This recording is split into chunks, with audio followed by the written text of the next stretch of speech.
Hello everyone. Today we're discussing one of the absolute coolest, but also the most terrifying, if I do say so myself, of all mutants. The original mutant that got all of us hooked, Rogue. If you've been in the depths of a late night comic discussion with the question, does Rogue literally have an infinite power ceiling?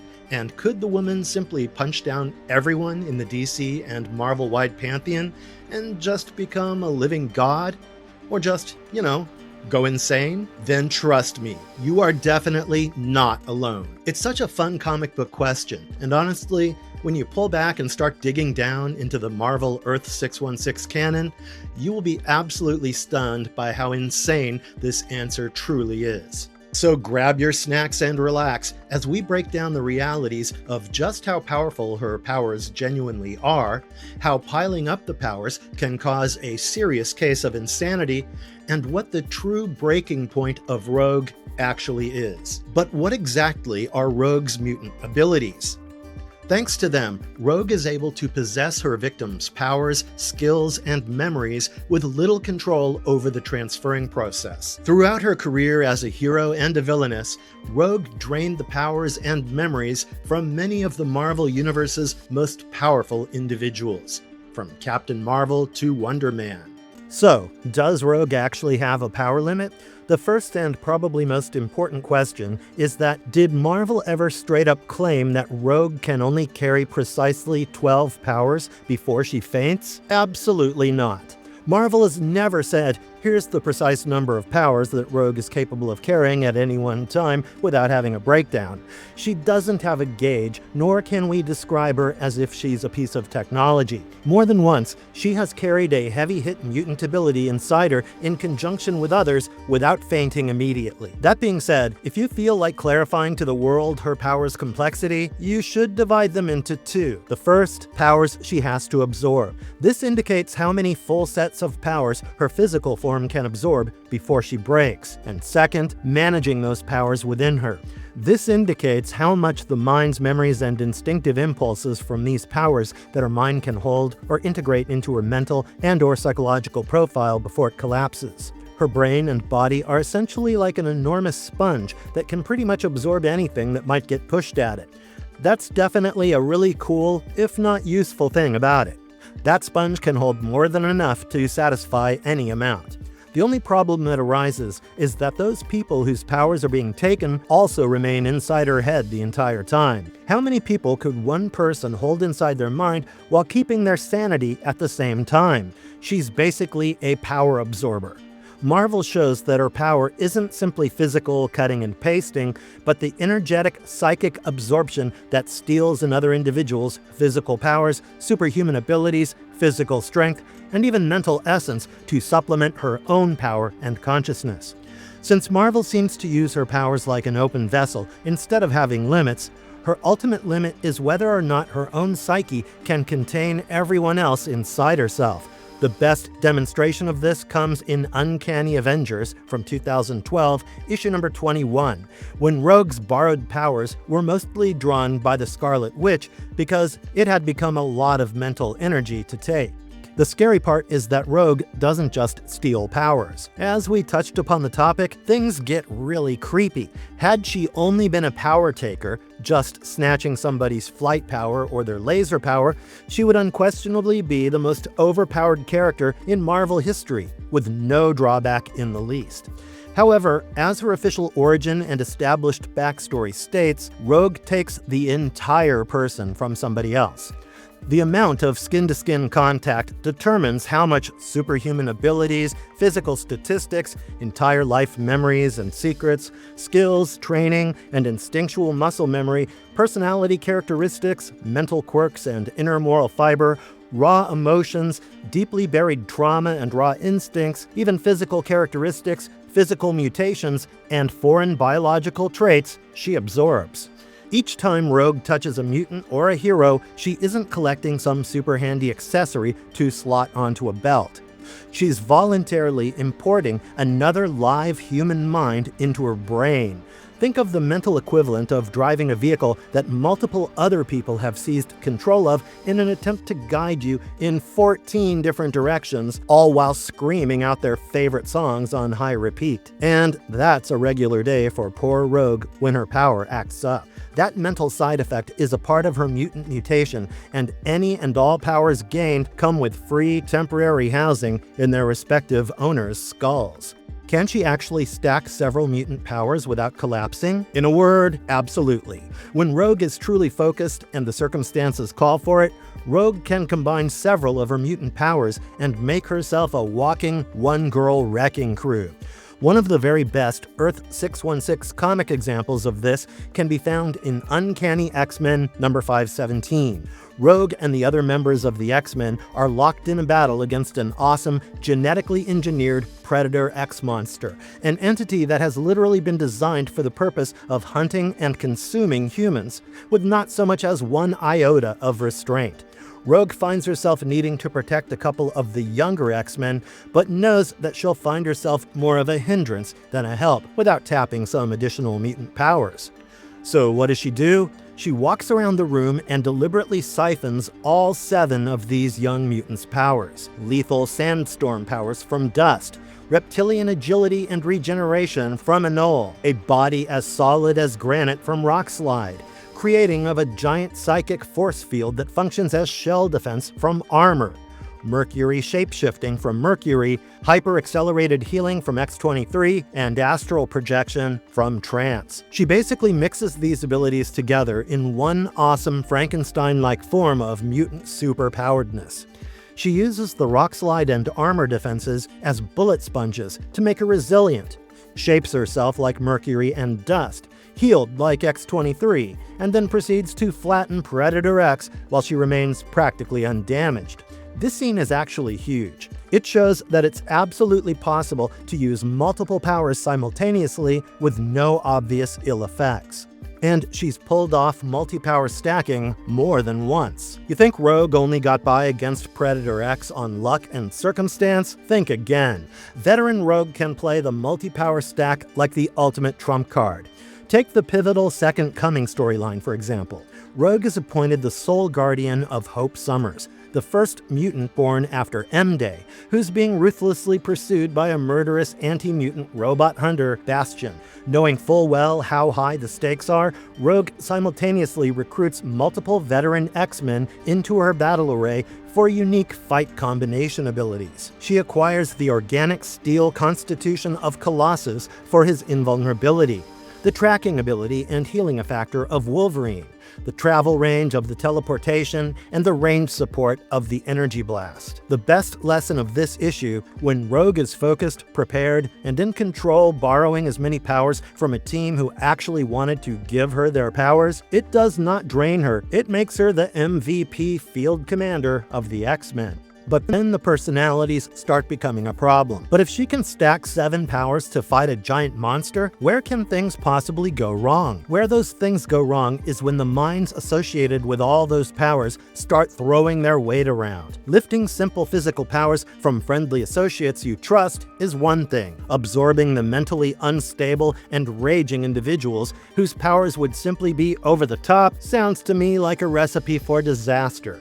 One such nightmare takes place in X-Men Legacy number 267, and part of X-Men Legacy number 266, which takes place in the behemothic Avengers vs. X-Men storyline. In battle between X-Men and Avengers at the Jean Grey School, Rogue ends up draining Avengers' powers from She-Hulk and Moon Knight. Rogue gains phenomenal gamma strength by siphoning She-Hulk's powers. However, she's also bathed in all the pure, unadulterated fury that comes with it. But the bigger catch is Moon Knight. Things get really ugly from the second that Mark Spector allows himself to be touched by Rogue, knowing the consequences. As one of the Marvel characters with dissociative identity disorder, his mind contains several personalities, such as Stephen Grant and Jake Lockley, as well as, in his case, his lunar god, Khonshu. The moment Rogue touches him, it's not just his impressive fighting skills that get added to her arsenal, it's his entire fractured mind mindset. Suddenly, Mark's inner mental debates begin to echo within Rogue's head amidst the crashing gamma waves, and she suddenly finds herself completely out of her element to the point she has to step out of the battle while all these separate psyches threaten to break down her own mind from the inside out. What happens when Rogue really pushes it too far? But when we look at the sheer apocalyptic cosmic scale that Rogue's absorption has reached, we must refer to Uncanny Avengers number 21 to 22. This is quite possibly the highest established canon moment of Rogue, surpassing any rational degree of the powers of absorption limits she possessed at that time. She basically acts as a psychic lightning rod. The cosmic entity of Exitar, the celestial executioner, has the threat of utterly ending the Earth in front of us. Mundane hero attacks are useless against armor of that size. Thus, a desperate plan is formulated where Rogue would have to be a giant battery absorbing from the vast majority of all the mutants and the Avengers on the battlefield simultaneously, their abilities as well as their strength of raw power and physical capability. She absorbs such an immense amount of power, not only physically but in pure psychic strength as well, that it can withstand a Celestial. But post-fight, it's terrifying. The sheer amount of foreign thoughts that she absorbs into herself drown out her own so much that she actually feels lost from herself, unable to properly determine where her consciousness ends and everyone else's begins. As I've already mentioned before briefly, Scarlet Witch, with some very high magic to take Rogue's body and mentally unwind her. It wasn't her body that smashed against a tough power meter. This was consciousness that was pushed to the verge of absolute oblivion. And Wonder Man shows how bad just one absorption can get. Right now, you might be asking yourself, so Rogue only gets overwhelmed if she's absorbed dozens of heroes or super fractured minds, right? Wrong. As the Wonder Man comic story arc shows, too many people does not necessarily mean too much stuff. Sometimes a single incredibly deep absorption is just as messed up for her. While Rogue is still in Uncanny Avengers, she completely absorbs Wonder Man's body and mind. Simon's body isn't exactly normal since it's made up entirely of real living ionic energy. Since her touch went too darn deep, something pretty crazy happened instead. Simon's physical form disappears from reality and his consciousness resides permanently within Rogue's mind. That's right, his entire consciousness. At the same time, Rogue permanently gains all of Simon's ionic powers. Great physical invincibility, flight, superhuman strength, and her eyes start glowing red energy and everything. Wonder Man lives in Rogue's head as a permanent conscious passenger for months. He talks to her on and off, adds comments, gets irritated, and lives in her head until he can finally be removed and transferred back to his body. It just gives you a nice reminder that the intensity and energy signature of that touch, rather than just the number of people she drains, means something just as much to her. Several mutants at once can threaten Rogue's identity. We know what happens with Avengers and cosmic entities, but is a person ever able to experience what happens when they gain multiple ordinary mutants at once who are truly distraught? In Rogue and Gambit number 5, Rogue comes across a hideout for the operation and finds all manner of mutants being held captive, abused, and experimented on for kicks, leaving them in constant, debilitating fear. In order to make her break and free them, Rogue has the bright idea of having them give up all of their powers to her to buy herself time to rip her way out. But all of this proves too much for her to endure, causing multiple horrific repercussions, like loss of physical stability. As her human and individual form is overwhelmed, her appearance begins to destabilize in front of our eyes as it constantly shifts between multiple mutations. And trauma overload. All the victim's fears are not given individually, but all to Rogue and all at once in the same go. And memory loss. Rogue's memories get blurred by so many additional individuals' memories and fears to the point where she finds it hard to remember which one she is. She has no choice but to sacrifice what little control she retains in order to simply stop the influx of traumatizing power and thought. This reveals that while draining normal mutants may slow things down for her, sucking in a group of mentally damaged ones will render her unmade more than ever. The Hecatomb shows the absolute nightmare scenario. But if you want to discuss the absolute most terrifying brain-melting experience Rogue has ever been through in Marvel history, it has got to be the Hecatomb from X-Men number 199. What was the Hecatomb, you ask? It wasn't a hero, a mutant, or a regular alien, no. It was an ancient alien weapon that had spent ages storing away the psyches of 8 billion alien beings from a destroyed alien planet in one living, breathing bioweapon. Upon arrival at Earth, the Hecatomb began ravaging it, and in order to end its devastation once and for all and save the planet from slaughter, as well as the X-Men's immediate annihilation, Rogue directly applies her power absorption directly to the Hecatomb itself. Okay, let's make a clear distinction on what exactly occurred, and this is super important. Rogue did not absorb 8 million superpowers. It was not 8 billion different abilities like flight and optic blasts, etc. What Rogue did was absorb 8 billion alien intelligences or consciousnesses. She completely ripped out and forcefully poured 8 billion screaming dead alien minds into her own brain. The mental onslaught was instantly catatonic to her mind. While she managed to completely neutralize the Hecatomb's threat, her mind flatlined with the shock, and she was rendered completely catatonic for quite some time until the mutant messiah touched her face and basically reset her mutation, using that power to successfully cleanse Rogue of those 8 billion alien minds. This undoubtedly goes down as irrefutable evidence of the limits of her power being purely psychological, as it was her mind that proved unable to truly cope with the psychic demands of 8 billion alien consciousnesses. Can absorbed powers start messing with her body too? We focused a lot on her head exploding, but can stacking up powers mess up her body too? Yes, it can. The best example of physical instability is when Rogue absorbs Zakan, the psychic Skrull mutant. As you know, Skrull's DNA can freely morph, so this alien mutant's DNA went horribly wrong when she siphoned it into her own absorption powers. When Rogue absorbed Zakan, it destabilized her own damn system. She loses control of her parameters in thermal energy. Her powers and body features from previously absorbed powers began to uncontrollably erupt on her skin. She randomly gains claws. Her flesh turns to organic steel. She grows scales and begins to randomly shift sizes at any given second. So that's all to say, foreign and wildly unstable DNA will wreak hell with the absorption pattern. Carol Danvers explains why Rogue is so vulnerable to this. Carol Danvers wasn't what happened when Rogue absorbed too many at once. Carol is the definitive outcome to what happens when Rogue holds on to just one individual for too long. At a time when she was nothing more than a terrified, untrained teen on the side of the Brotherhood of Evil Mutants, working with Mystique, Rogue accidentally entered into a frantic, panic-stricken fight with Carol on the Golden Gate Bridge, and, in holding on, was unable to stop absorbing, turning the power completely nuclear.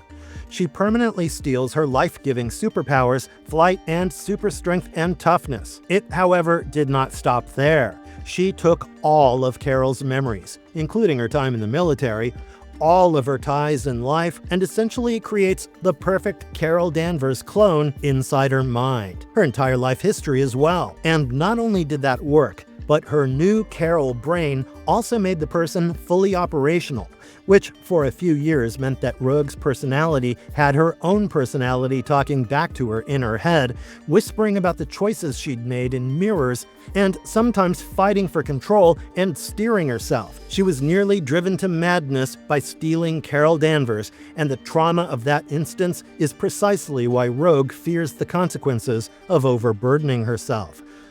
So, is Rogue's brain her real power limit? If you go through the Marvel 616 canon as a whole, then the answer is ridiculously obvious. Marvel has not placed any natural upper limit on Rogue's physical form. She's demonstrated the ability to layer powers, store vast stores of cosmic energies, and become a vessel for incomprehensible amounts of power. Her actual ceiling for absorbing skills comes as a function of 4 all-important factors.